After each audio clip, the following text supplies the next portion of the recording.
If you want to turn your video on for a moment and say, hi, how are you? Long time no see, or good to see you for the first time, or whatever. Hi, my brother. Hey, bro. How you doing? This is Lacey. Good to see you, man. Much aloha. Aloha. Yes, yes. Now you guys, we know, like Marlo and Lacey and James, we're friends for, this is going on a while now, Lacey, I've known you since the mid 2000s. Marlo, when did we first come into agreement? Oh my gosh. I want to say like 2006 or 2007. Yeah. Yeah. Right around the Secrets of Manifesting time. Right? That's right. And Clear Mind, the rollout of Clear Mind, which I still do and I still love so very much. Wow. Wow. That's right. That really touches my heart. Wow. Yeah. Well, thank you. Clear Mind's been coming to me a lot lately too. It's almost like it's speaking to me, it has its own energy field. And so, the cool thing about getting together and when we do stuff like this is we're all going to learn together.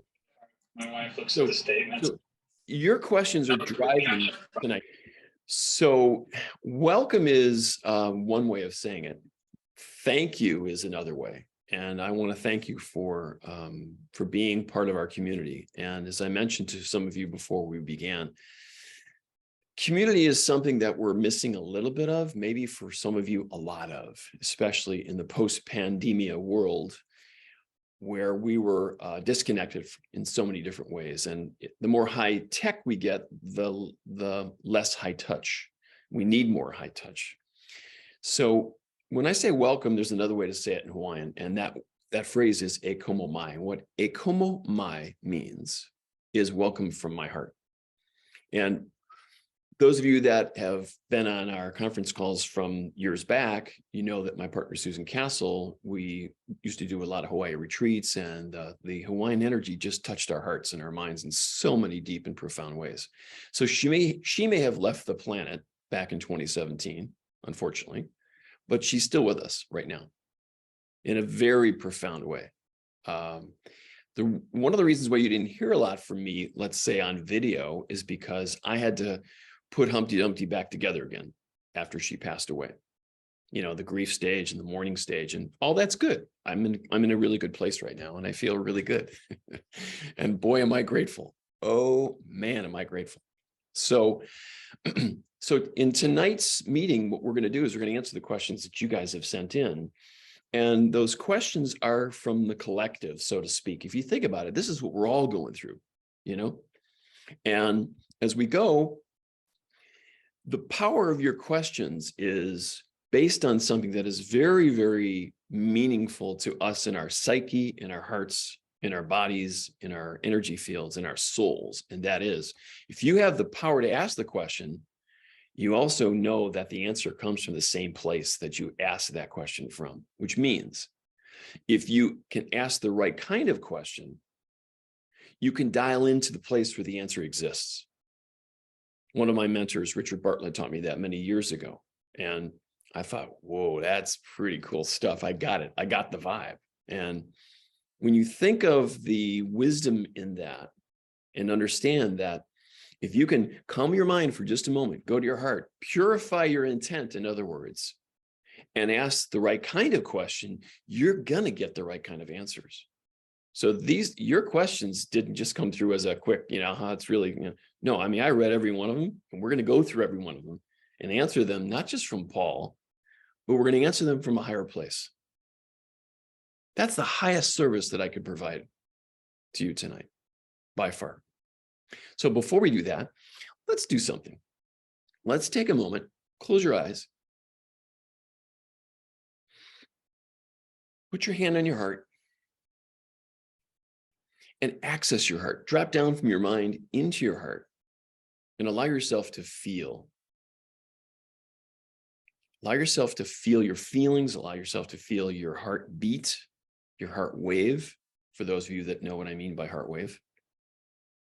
Allow yourself to connect.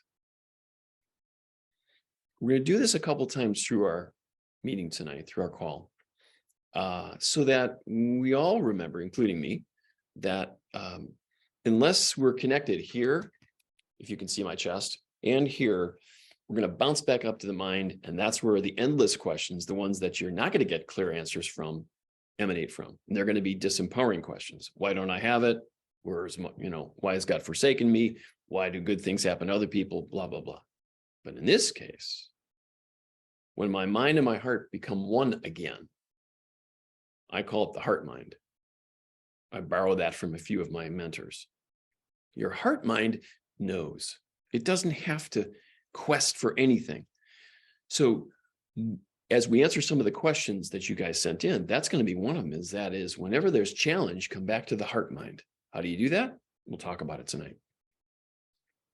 So make a promise to yourself from this point forward in your life, let alone as you listen to my voice, that you will, whenever bothered, whenever you are stressed, whenever you have distractions, whenever you're off kilter, whenever you're disconnected, let that state remind you of come back to your heart mind, to the present moment.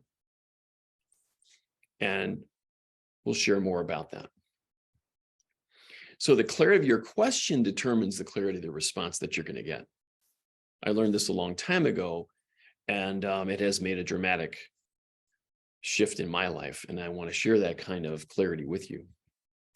So the first one from a man named Robert, he asked this question: how do I move from limited material resources to the place of knowing that abundance is mine and it's real? I'm sick of spinning my wheels in the mud. It's a good question. So let's look at the question first of all, before we go into the answer. So if we think from a place of limited and material, of course, that's going to create more of it. Now let's let go of the way the question was asked and let's tune in. Robert, thank you. Okay. Because this is how we think on a regular basis. Let's be honest here. Okay. I drop down into limited thoughts on occasion.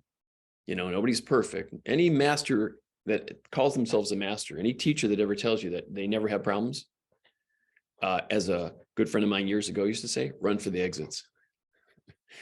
You want to be with people who have walked through the trenches that you've walked through, come out. They don't just look down in the trenches. They say, okay, come on, everybody, we can do this. So back to the question. When you tune in to Robert's question, abundance is who you are. It's based on your wholeness. It's based on the essence of who you are. So the first thing I would do is whenever I feel a lack of anything, I tune in and I close my eyes, because that signal that there's limitation is a signal from my subconscious and maybe even my soul that there's something good here. There's something wonderful to pay attention to. Yeah, I know that sounds counterintuitive. A negative thought being wonderful? Well, when you've been through the trenches and you realize that you can't avoid the trenches, you can't avoid the obstacles, you're not going to avoid negative energy per se or emotions. What if, though, that you embrace it? What if you make friends with it? What if you bless those limited resources or the lack of abundance and you love those emotions back to wholeness?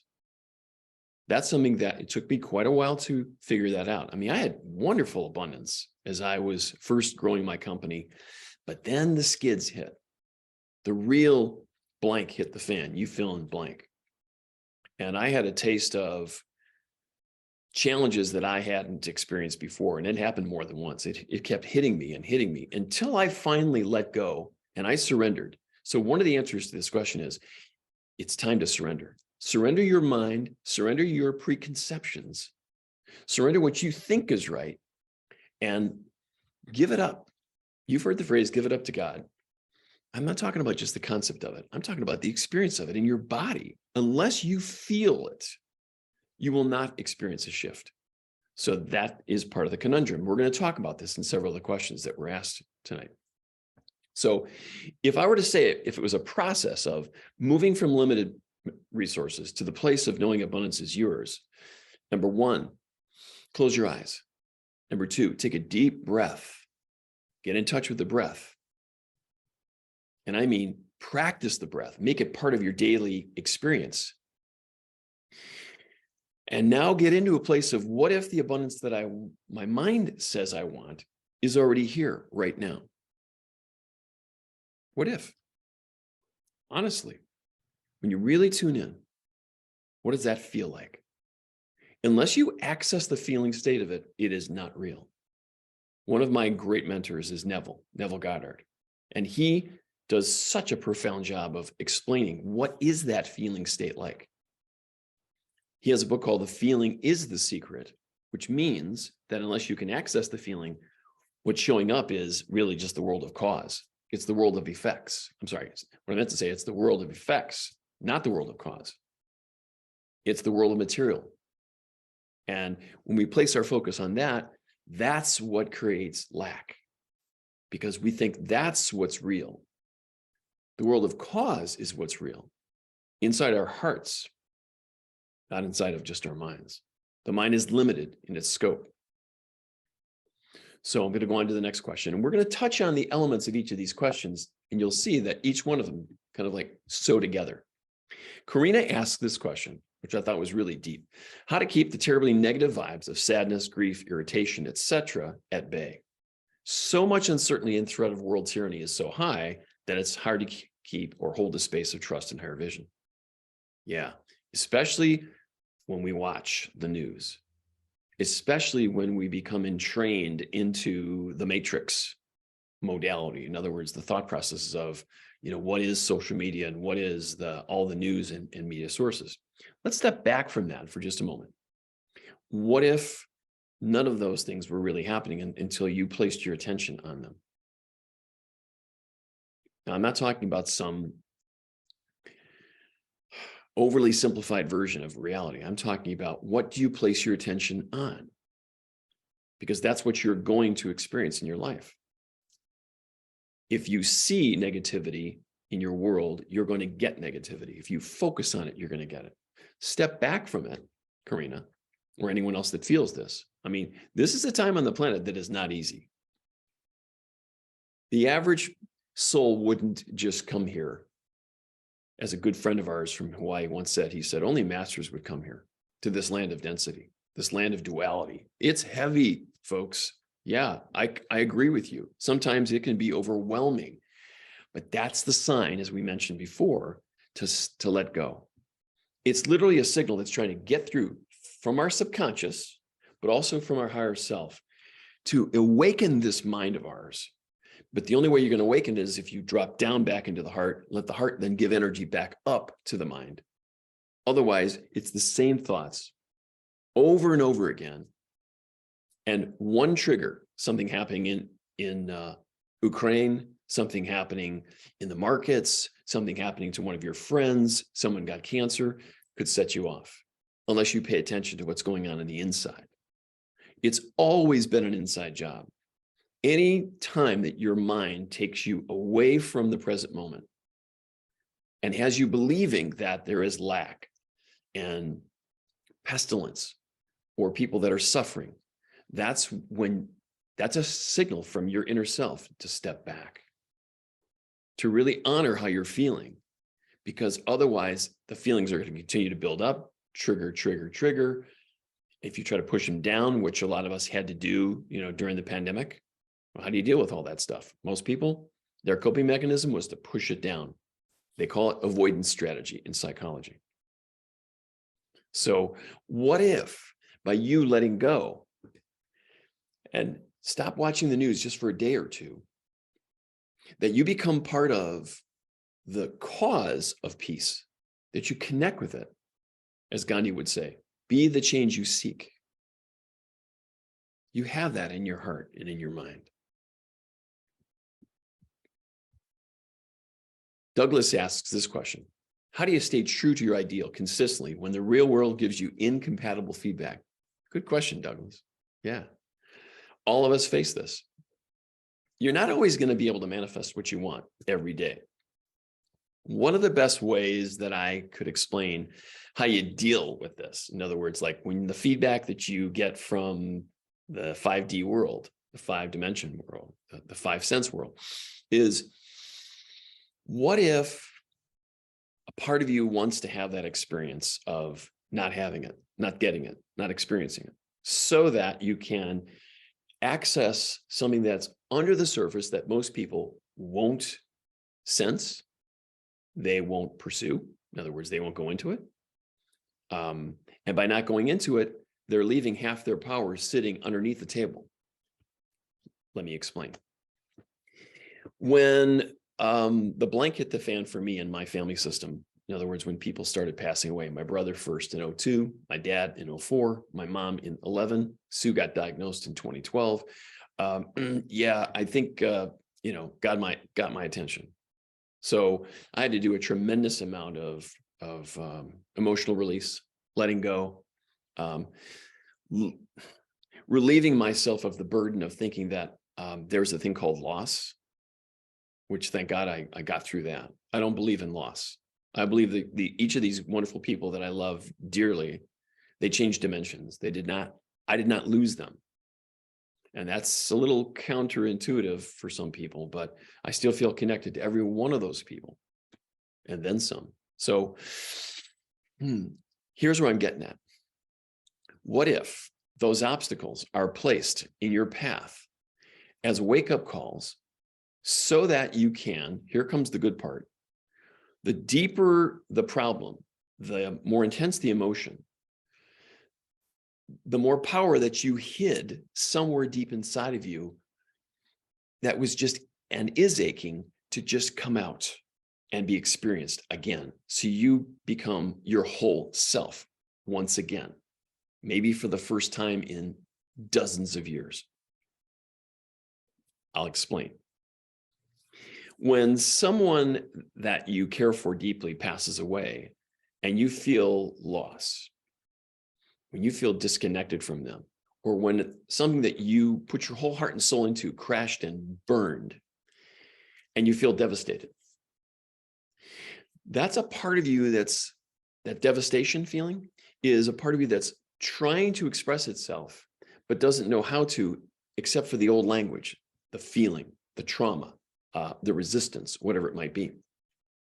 So in my world, what I do is I go into the feeling. I've made peace with that feeling many, many dozens of times. So now it's like kind of natural. Like I just breathe right into it and say, interesting. And I do what's called the serenity process. I go deep into the core of the feeling.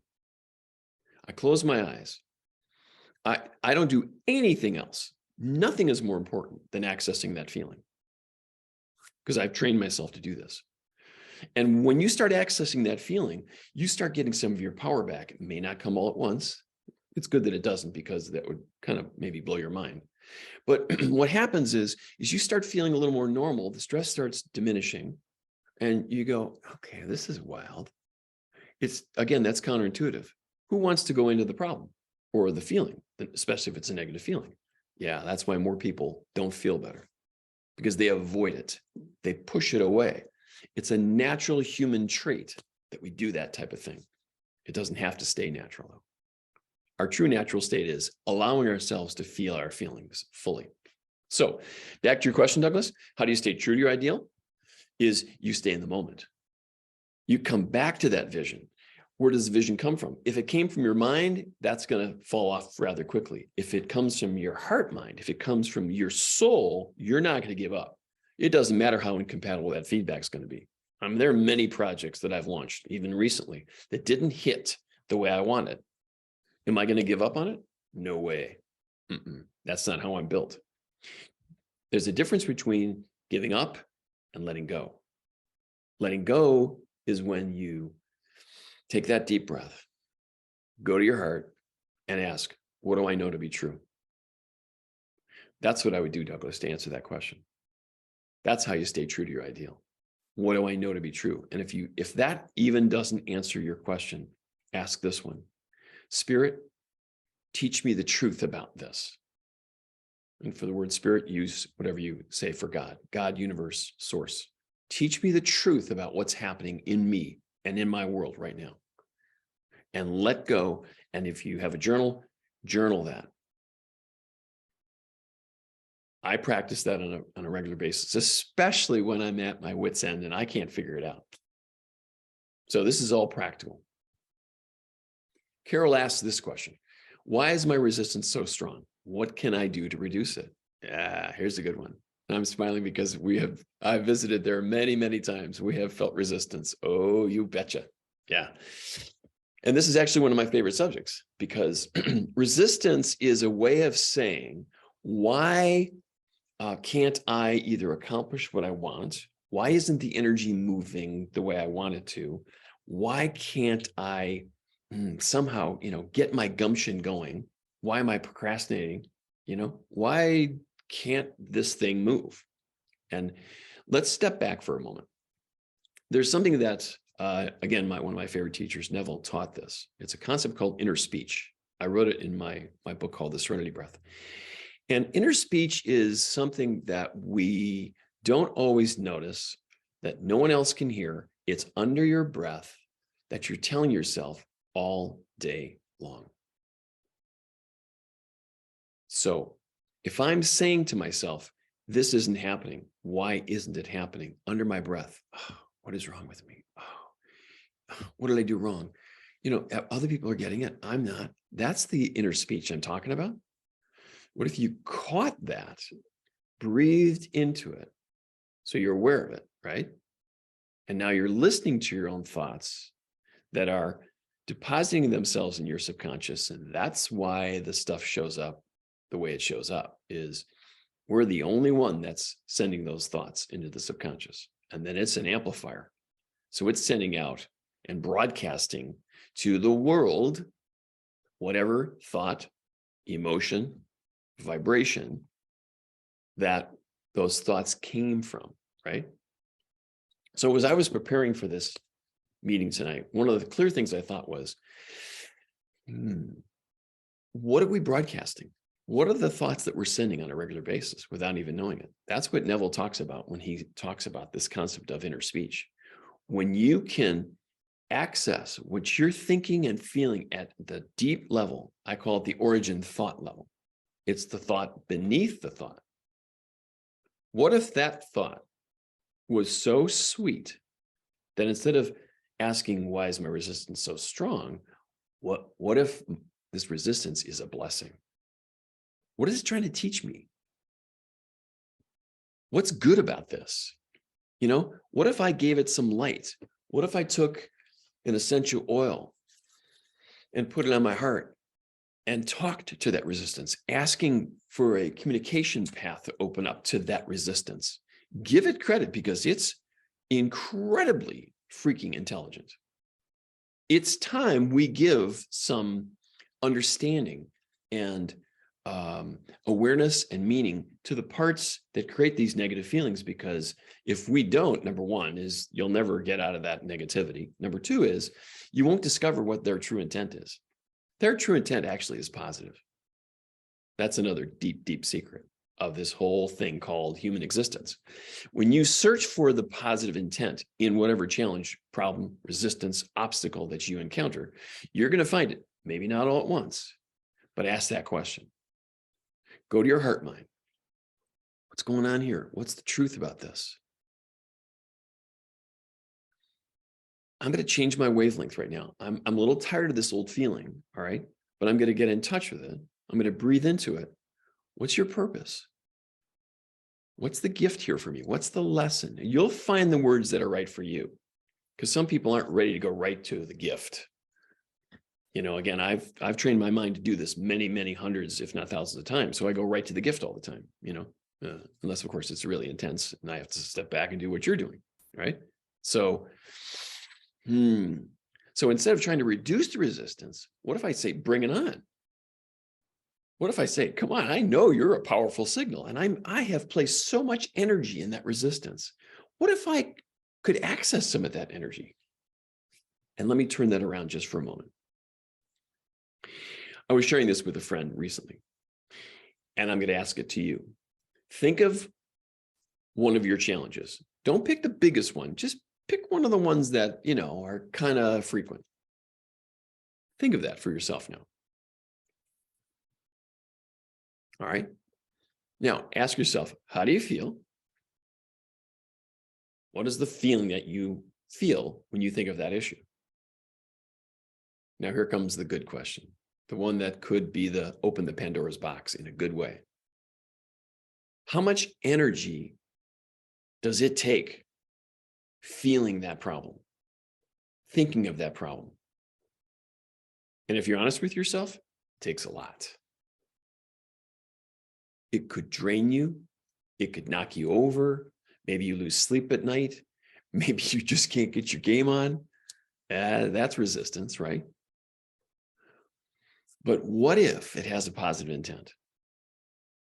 And what if there's energy in there that is just aching to escape, but the mind has judged it so many times just to equate with life? In other words, just to survive, it had to create a belief that said, I can't go there anymore. I don't want to deal with this anymore. I can't be this way. This is not who I am. And you push it further and further away, which creates fragments. It creates lots of disconnection on the inside. The more that you allow yourself to feel your feelings, especially the negative ones, especially the deeply negative ones, the more you free yourself. That is a universal principle. It's like a universal law. And you know it because if you think about the issue that we talked about before, now you go into the feeling, you allow yourself to access the feeling state. You ask yourself that question, how much energy does this take from me? Does it soak up? Now you're connecting with it. That's beautiful. That's powerful. The next step is, what if it has a gift for me? What if it's trying to teach me something? Whoa, what a concept, right? It is. It would not be there and you wouldn't be feeling it unless it had a message and a positive intent. So your only job, so to speak, is to tune into it and start processing that feeling. Be so present with it and give it so much love from your attention, from your heart. That's the key now. Your mind can't grok this. Your heart, it's already pre-grokked. So if you don't know what the word grok is, it means to process something, to kind of like digest it and go, oh, yeah, I get it. Yeah, you've grokked it then, right? Grok is it's kind of like a newer word, vernacular stuff. In essence, what it means is, yeah, I get it. Whoa, I get what it means to access the feeling, process the feeling, and the energy that I was pushing away comes back to me. Oh, wow, that is profound. It frees your mind. It opens up your heart even more. Now it's a self-fulfilling positive prophecy, so to speak. It's a cause set in motion. Next question from Sal. The day is so busy, no time to come down, he says. I have to step out of the day to break away. Why is life so busy? Good question, Sal. If you've done any reading of what's going on the planet, I don't mean with countries and politics and wars. What I mean is energetically, with the grid, with our energetic vibration, how it's changing. If you read anything about quantum physics, anything having to do with what's going on in the cosmos, the universe is speeding up. It's getting faster and faster and faster. That is measured. That's not just a concept. So life is getting a lot busier for most people because the vibration of the planet is amping up as we speak. Plus, we're moving through a massive photon belt, the likes of which the world has not seen since the 1400s during the Golden Age, during the Renaissance. Okay, this is another golden age. At the same time, whatever is not golden within you is starting to vibrate and bounce off. The ego can't stand that because the ego wants you to be in a comfort zone. It wants to keep stasis. It wants to stay in control. So the mind can't grok that. It can't process it. So it's like, oh God, it's just like I'm out of control here. Yeah. A lot of us are feeling this way. Let me go a little further by saying a lot of my friends in the spiritual, energetic, healing communities who used to say they weren't really noticing much during the 2000s. In the mid-2010s, they were starting to pick up stuff. Right now, they're saying they've never seen a time more intense. So Sal, you're not the only one that feels this. Life is busy because of a couple things. Number one, the planetary energy. Two, what we're doing on a regular basis. In other words, how you're feeding your mind. What are you plugged into? What are you connected to? What are you consuming? If you're consuming things that are part of the five senses, in other words, the media and life out there, instead of life in here, in the heart mind, then that's going to contribute to this feeling busy. It will amplify that. So if anything, Sal, the busyness is the sign to come back in again and feel and process those feelings. Now, let's take a little segue. Before we did our meetings tonight, my intuition said to me, what are they doing during their day? In other words, do they have a routine to create solace, time out, meditate, practice silence? If not, then you're going to have a busy life. You're going to have a life filled with problems. You need to take time to yourself, with yourself, first thing in the morning, preferably, and at least once or twice in the afternoons to step away, to literally like withdraw yourself from the busy world and feed yourself something that replenishes you. You know, I talk about essential oils quite a bit. And so let's say if I took an essential oil and I put it on my heart, I don't need to even open up the bottle of oil. I can just hold it right on my heart. This is a powerful field of energy right here. Oh yeah. And that's a whole nother discussion. What if I need something to help me get back into that vibration of wholeness, of peace? Find it, you know, maybe taking a little drink of water, which I'm going to do right now. How hydrated are you? Do you drink at least 2 quarts of water a day? And is it purified water rather than tap water? Please, if you're drinking tap water, start changing. I'm not saying buy a lot of bottled water. What I'm saying is get a good high quality filter. You know, what are you feeding your body? What are you feeding your mind? All these things create the conditions of what we experience on our daily basis. Marlowe says, trusting the timing and the process. For a broad example, what's my role? What's God's? What's Source's role? How to have goals, dreams, yet remove any force or wanting or otherwise resistance. This is a good one. This is really deep. So this is almost like the polarity of there's my wanting and then there's Source. There's purity, you know? Well, let's say that we could bring those together in the heart mind because they already exist together. They already are whole. So what I hear in your question, Marlo, is at what point do I let go of the mind and access the field through my heart? The field of oneness, the field of wholeness. Your feelings will tell you. You'll know it. When you start feeling resistance, when you start feeling like, you know, it's not happening, that's the signal. Come back into the moment. Any feeling that is negative in any way, shape, or form is your subconscious that's literally saying, pay attention. It's that simple. If you're taking notes right now, write that down. Anytime you ever feel a negative feeling, it's your subconscious asking for you to pay attention. When you do, you're going to start noticing the process is kind of like you withdraw from the mind, you access the heart. Now you got the heart mind, right? Because your heart now is beginning to lead the way instead of the mind. That is what creates a lot of problems.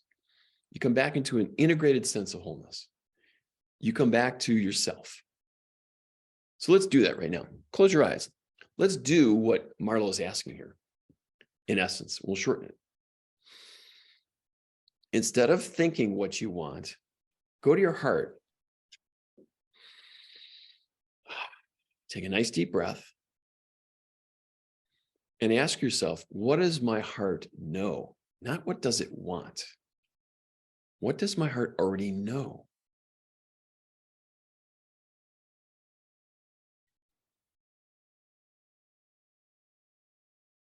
The heart speaks of peace, love, connection, oneness, gratitude, humility, acceptance. These are the Beatitudes. No matter what your faith or tradition, these are the things that allow us to feel connected and whole again. So for every one of these questions is not just an answer, but it leads us to the place where all the answers exist. That's why it's great to ask questions.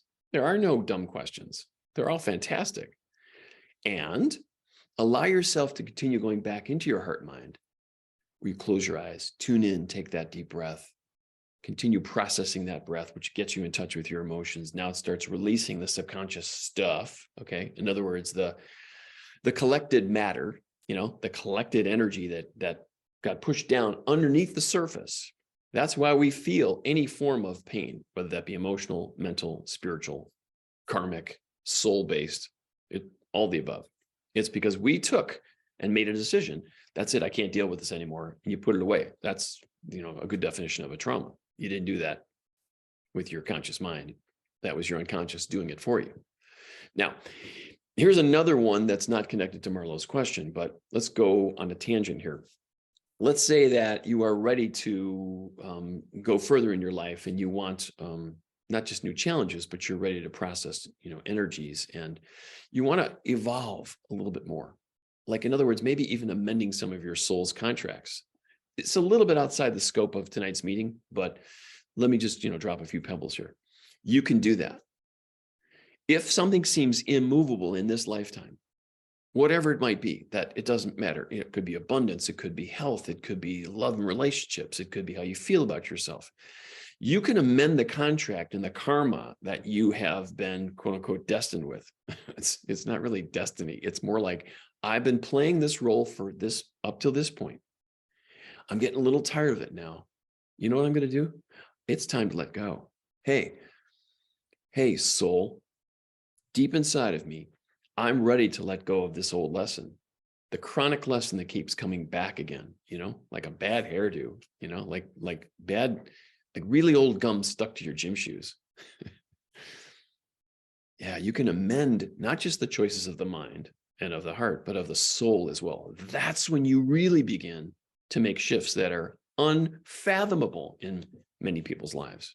And I can say this because I have felt and experienced many of those for myself. Lisa asks, what's the simplest way of manifesting? Now, this touches on Marlo's question. It's almost like saying the same thing. And Lisa, thank you for this. The simplest way of manifesting is go into the place within you where your heart mind already knows that what you want already exists. The purity of it, the knowing of it. If you don't believe that it already exists, then you think you have to exert will, that you need to do something in order to get it. Now, it confounds the mind thinking that, well, right, yeah, but you don't just get everything with doing nothing.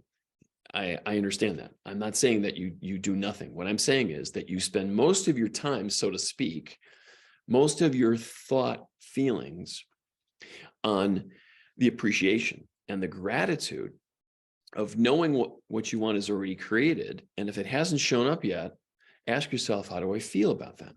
If you're okay with that and in good time, I have the patience. Good. If the feelings are frustration, disappointment, why have I been forsaken, etc., that's the subconscious. I want to say a word that I learned in Hawaiian called the uni, or the unihipali. And what that means is that is the collection of all that stuff underneath the surface, and something triggered it by, let's say, you having a desire, an intent, which is a more purified form of saying desire. So the simplest way of manifesting is accessing your heart mind. Let's go a little further now. Asking your heart, what's the purest thing that I want to manifest? Your heart will guide you to that. And each day you think of your manifesting of what the thing you want to manifest, keep coming back to your heart and let your heart purify your intent more and more and more. It makes it more whole. It makes it more real. So the simplest way of saying it is you access the feeling state of it being real. You close your eyes. You go into your heart. You breathe. Now, this is a simplified version, Lisa, right? And all of you. There's a more expanded way of saying this, and it would take longer, and there's courses and all that sort of stuff. But right now, honestly, this is what I do every day. I access the feeling state, knowing that my intent's already real. Occasionally, I'm going to get busy up in my mind. Oh, I want to get it faster and all that sort of stuff. Hey, you know what? That's human nature. But that's not who I am. And Lisa and everyone else, that's not who you are. you access that feeling state through your heart mind. It already exists. And as Neville once taught, now rest in the feeling of its accomplishment. Go to sleep at night knowing that.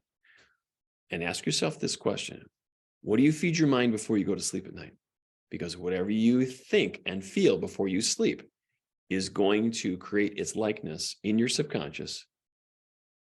And you're going to feel it the next day when you wake up, and it's going to bear fruit, so to speak. If it's negative thoughts, you're going to have negative fruit.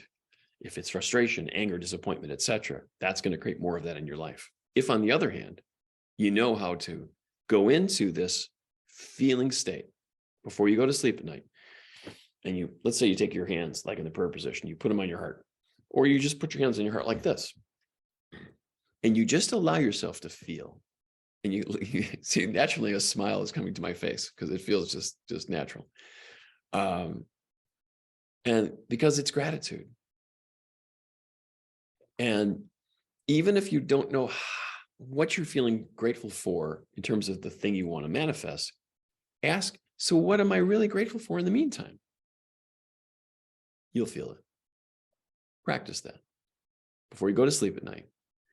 Make it part of your daily ritual. When you wake up in the morning, do this too. Don't even let yourself get out of bed before you tune in and ask, how am I feeling? Check in, right? That's step one. Step two is, what am I already grateful that I've created in my day before I even leave this bed? What am I grateful for its creation? How will I know that it's my higher self that shows up in my day? Send me a signal that I know it's you, higher self, in a way that I know it's you. And those of you that have practiced this before, or you see those synchronistic things, you know what I'm referring to. These are the simplest ways of manifesting.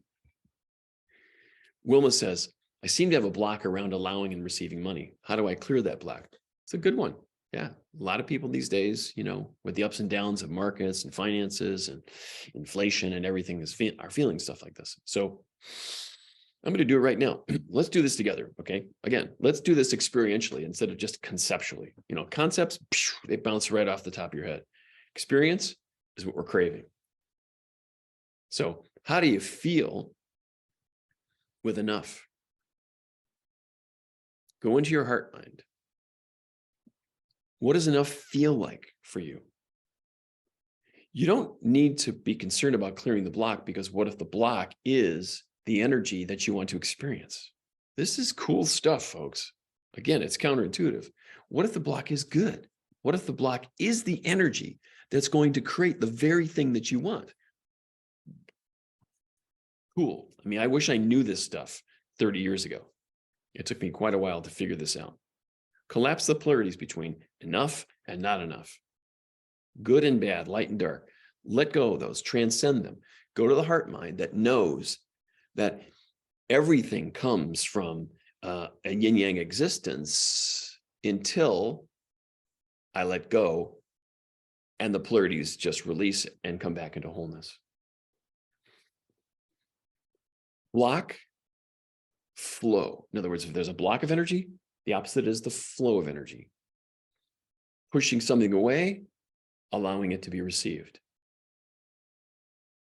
In the question is the answer. Is when you go into your heart mind and you breathe into it and you practice this daily, don't expect an answer on your first day that everything heals itself. Okay, that's not really, some of you, if you can do that, then you should be teaching courses. Most people cannot do that. It's because you need to create a practice as you shift your mind, your heart, your body, which contains the dramatic amount of all this stuff we're talking about, the resistance. Now you get into a new momentum, a new state where you've changed your mind, heart, energy field. The block spontaneously releases. It doesn't need to be cleared because the block was inner resistance to feeling the energy that you have when not enough shows up. Dermot asks, how do I let go of fear? Cool. I like the way you asked that. What is fear? Each of you. What is fear? What does it mean to you? It might be a concept. It might be a feeling. What is fear? It's like, yeah, this thing doesn't seem right. It doesn't feel right. I don't, it's kind of scares me. It's a little spooky. How do you let go of it? You embrace it. You tune into it. You open your heart and your mind to it. You ask it to come forth. The fear itself, I'm not talking about the thing you fear. I'm talking about the feeling of it. The more you embrace it, the less power it has over you, and it begins to release as whatever form that it was showing up in, so to speak, and now you're processing it. You're living it. There's no resistance anymore. Lester Levinson used to say it this way: no attachments, no aversions. You don't push it away. You don't need it. You don't have to grab onto it, because neither one creates identity for you any longer. Fear begins to be your guiding energy of the many energies that are possible in your day. Instead of it taking you off your course, it brings you back. You go, whoa, that was weird. Oh, that's right. I get it. You need to feed your mind, different thoughts. What if the fear could be good? Yeah, try that on. What if there's something behind the fear? Oh, I'm getting it. What if the fear is a message from my subconscious? Here we go. What if it's a message that my mind is pushing down on, which then creates the thing I call fear? Oh, I'm getting it now. Yep. There you go. I don't need to push it away. I need to allow it, embrace it, breathe into it. Whatever you love, whatever you breathe into, whatever you embrace, you will transform. I promise you this.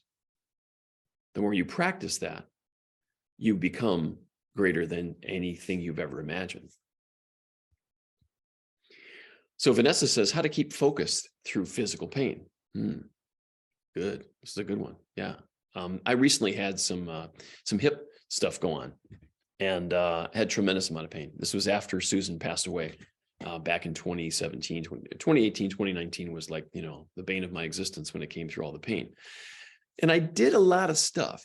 I chose not to have hip procedures, the standard Western medicine stuff. I did prolotherapy, PRP, stem cell, but that didn't fix it by itself. I realized after working with, a good handful of energy workers that the thread that held that pain in place was the last place that I hid the grief of Susan's passing. It's that simple. It's what I told myself about her passing. And my hips tightened up so much that it ground down the cartilage in my hips.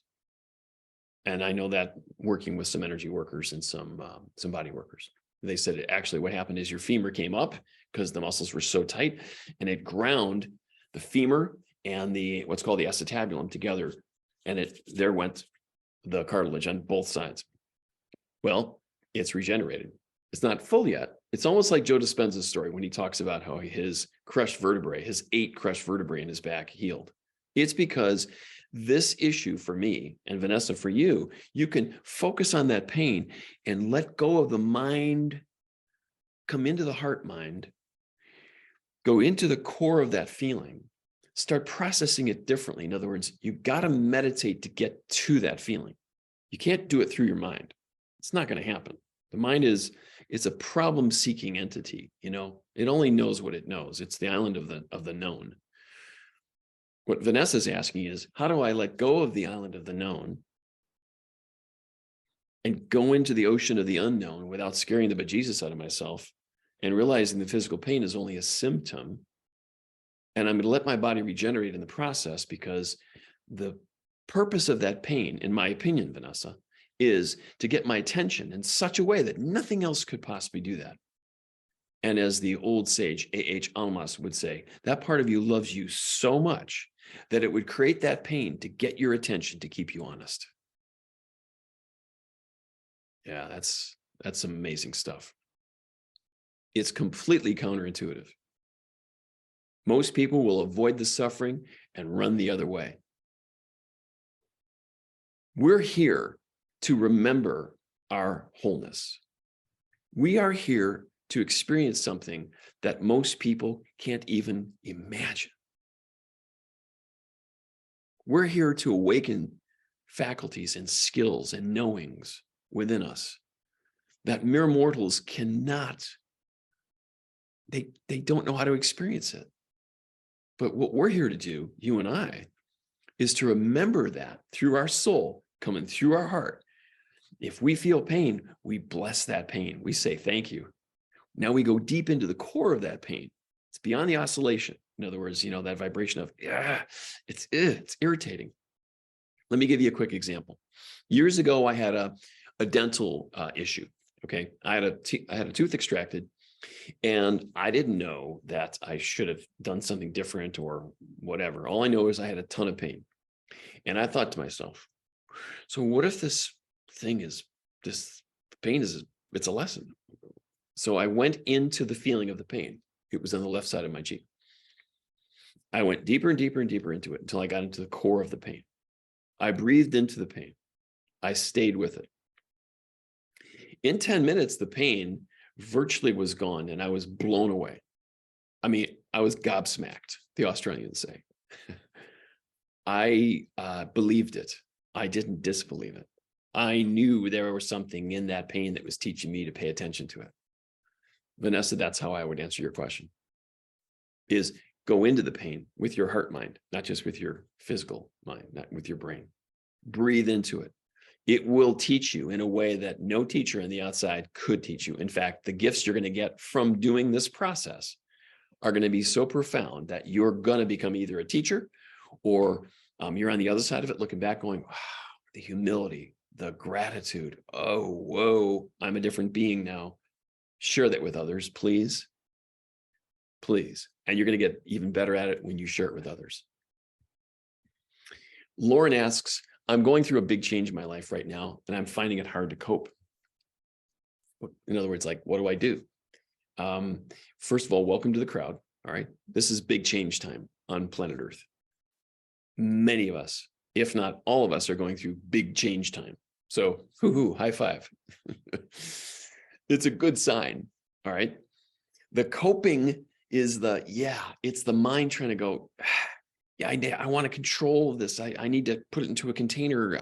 It's out of control. Right. Okay. Yeah. Well, many of us are feeling the same way. So, Lauren, what you're really asking is, what if there was a way to cope? What if there was a way that's beyond the way that I used to do this?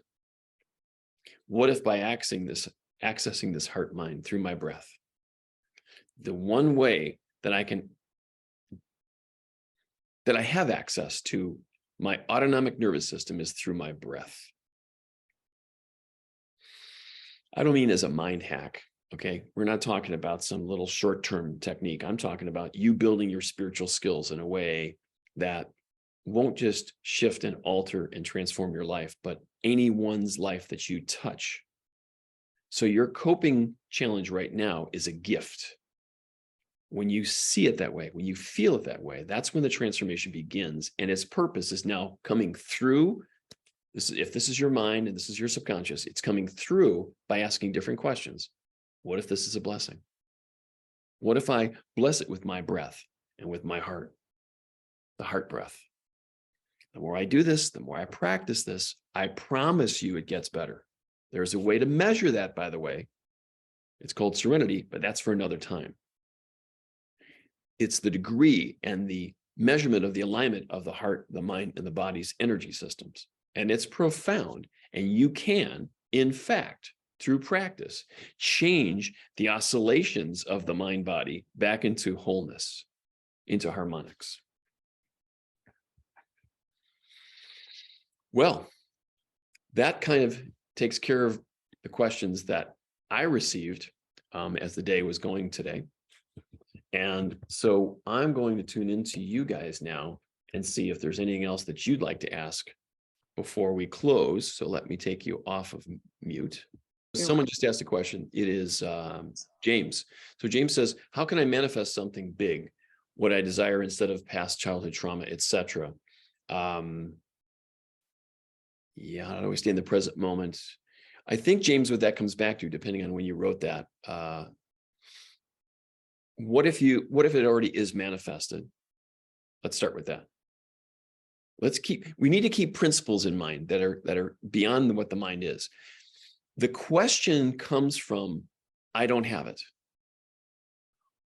So it creates immediate separation. What if what you want already is manifested? All right. But the wavelength of your mind can't see it yet. Notice how I said yet. I have to practice this because, my regular mind, the busy mind steps in and says it hasn't shown up yet. I've done all the right work, blah, blah, blah. How long is it going to take? Right? We all feel that. That's, how do I say it in a nice way? It's noise. That's what it is. How do I let myself step back from the way my mind just asked that question and ask a different, more transcendent question? How can I connect to the knowing that what I want already exists? How can I allow my mind and my heart to shift, to harmonize with its, when I say it's, being real in my existence? I'm going to let it teach me, okay? Because the desire is actually pretty cool. Let's take that desire, bring it up to intent, which is a more purified version of desire, right? It's a lot more powerful, by the way. Intent is, it's done. Tune into the it's doneness by breathing into it. Go back into your heart mind. Cool, I get it. Yeah, well, don't let your mind take credit. Keep feeling it, keep feeling it. Now, this is why a daily ritual is so incredibly powerful, because your mind is going to take you off on tangents. It hasn't shown up yet. What did I do wrong? Is it stuff from my childhood, etc.? Let go. That's just noise. Find its purpose. Breathe into it. Let that emotion go. Reclaim the emotion. All right. Because if you're feeling frustrated still, that's the emotion that hasn't released yet. If you need to reach out and get a coach, a counselor, a therapist to help you with this, by all means, do that too. I mean, I don't do this on my own. Let me be completely honest with you. I'm feeling kind of emotional when I say this. In the debacles of my life, okay, the sob story, every one of those times I reached out. I have a team of healers and body workers and acupuncturists that are I mean, I'm blessed, but I was the one that chose these people. Okay. No one came to my door and said, "Hi, Paul, would you like a team of healers?" I didn't want to live this way anymore. Carry around grief and mourning and not enough and all this other stuff. If I get to a certain point where I can't do it on my own, I reach out. And these people, they're within one phone call or one text. And I usually have an appointment that day or next day, depending on who it is. Because living with that pain, even when I've done the processes that I've talked with you tonight about, and they didn't work, living with that pain isn't worth it to me. It isn't. That means I'm outside my boundaries. I'm entering into a new league. I'm a different person than I was 10 years ago. My level of resilience has reached levels that I didn't even think I could be. There's stuff that I can handle that would blow most people's minds. I don't say that from ego. I mean, we all have capacities that we need to develop, but we don't know that yet until obstacles show up. The obstacles push at first, they push us down, right? But if you've got any resilience at all, when it releases, you bounce back equal to, and in some cases greater than, the amount of force that was placed upon you. Now, again, that'll blow most people's minds. I can't grow that much. Okay, then grow at the rate you're able to, that you feel comfortable with. So Marlo says, will I consider hosting more sessions like this in the future? You're a sage. The answer is, you betcha. Oh yeah. A lot of my friends have been asking me to do this for a long time, and doing seminars again. I'm ready, folks. I'm so grateful in my heart that, it's like,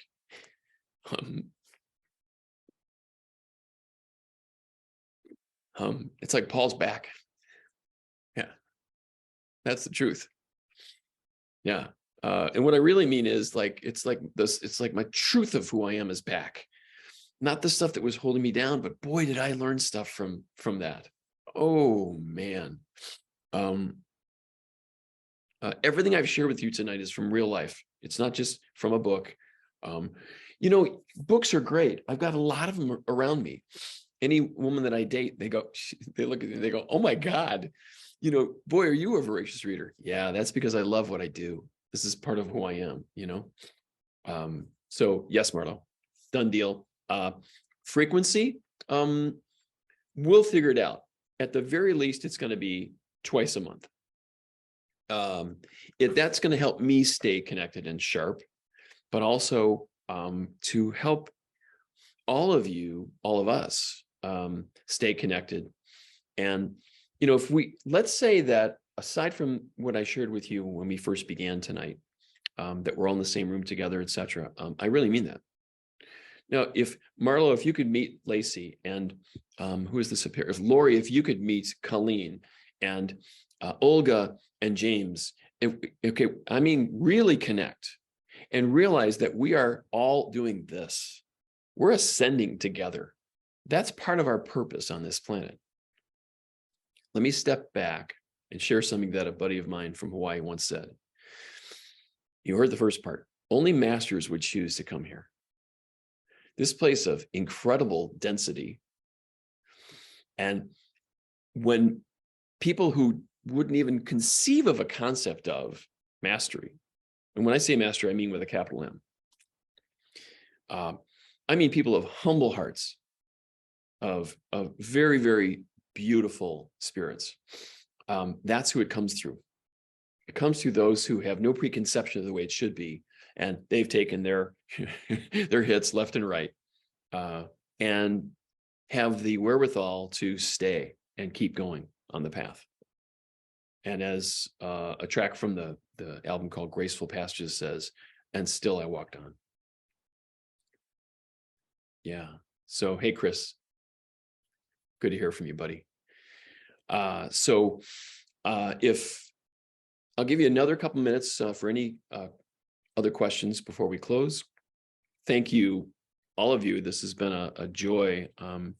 What I love about these is, you know, like when I began the premise of what questions allow us to do is they allow us to access things and places and states of being within us that we didn't know were there until we asked the question.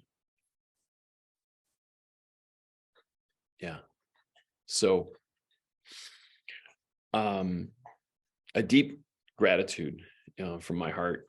And right now with us are awakened masters that we may not see, but they're here. And feel free to call them forth, because if you've heard of the book called You Are Their Heaven by the same woman that wrote the book called Medium, Alison Dubois, remember that show, Medium? That's her other book. And We Are Their Heaven means that when you call upon them, that's when they really get to activate their knowingness back to us, to you. So, and Bodhi, my golden retriever, wants to come up and say hi. Bo, you want to come up and say hi? Here's Bodhi, everybody. He's my little buddy. Yes. Thank you, pal. Yep. All right, we're finishing up. So we draw to a close, and thank you so much, everyone. Much aloha, and we will see you soon. I'll send a message for our next one. It'll definitely be within the next 2 weeks. Thank you, Paul. Okay. Thank you. Much aloha. Thank you, Paul. Thank you. Thank you. See you soon. Yeah. Take care, everyone. Ahui ho. Aloha. That's what that means in Hawaiian. Until we meet again. Yay. Aloha. Aloha. Aloha. Thank See you next time. All right. Bye. Aloha.